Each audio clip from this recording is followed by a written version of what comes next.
बरतिलू के मनवा भी भोर हो गईल। अब तो बरतिलू के मनवा भी भोर हो गईल। चुचुहिया बोले लागल, चुचुहिया बोले लागल गाँव नगर में सोरी भाई उगी बाबा भोर हो गई। चुचुहिया बोले लागल गाँव नगर में सोरी भाई उगी बाबा भोर हो गई।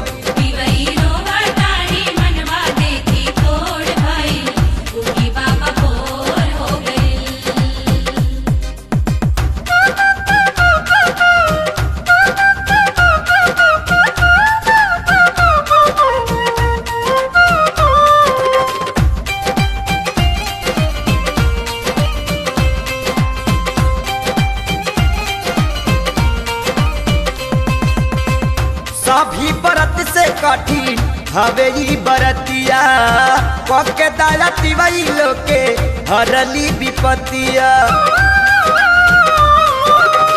दूसरा राख लेके सभे भइल खाड़ा कोनिया में कांपे देहिया लगता वे जाड़ा। जय जय होता राउर सगरो जोरी भाई उगी बाबा भोरी हो गई। चुचुहिया बोले लागल गावे नगर में सोरी भाई उगी बाबा भोरी हो गई।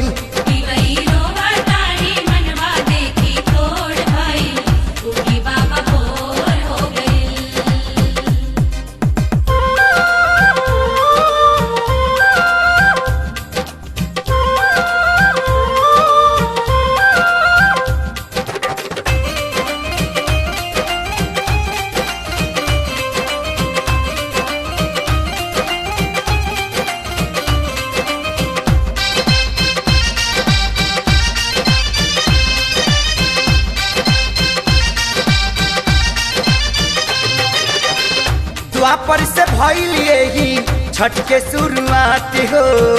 दिल से जे करे बिगड़ल बनी जाला बात हो।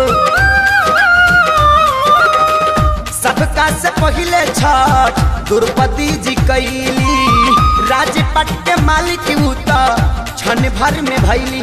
यही कारण इतना परबई बेजोर भाई उगी बाबा भोर हो गई।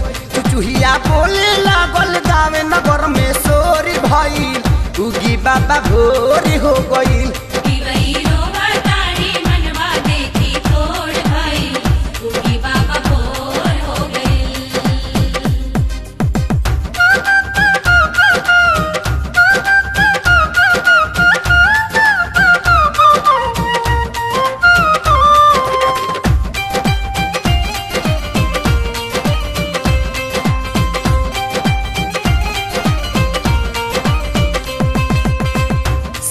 को घोड़ा रथवा आपन सजाई अरुणा जी सारथी बनी है बैठी रउराई।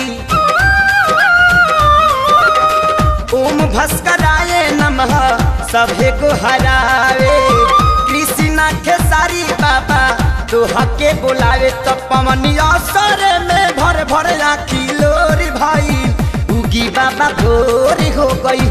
चुचुहिया बोले लागल गावे नगर में सोरी भाई उगी बाबा भोर हो गई।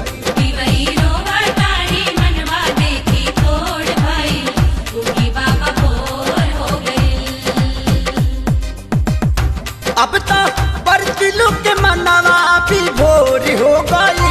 अब तो बरतिलू के मनवा भी भोर हो गई। चुचुहिया बोले लागल, चुचुहिया बोले लागल गाँव नगर में सोरी भाई उगी बाबा भोर हो गई। चुचुहिया बोले लागल गाँव नगर में सोरी भाई उगी बाबा भोर हो गई।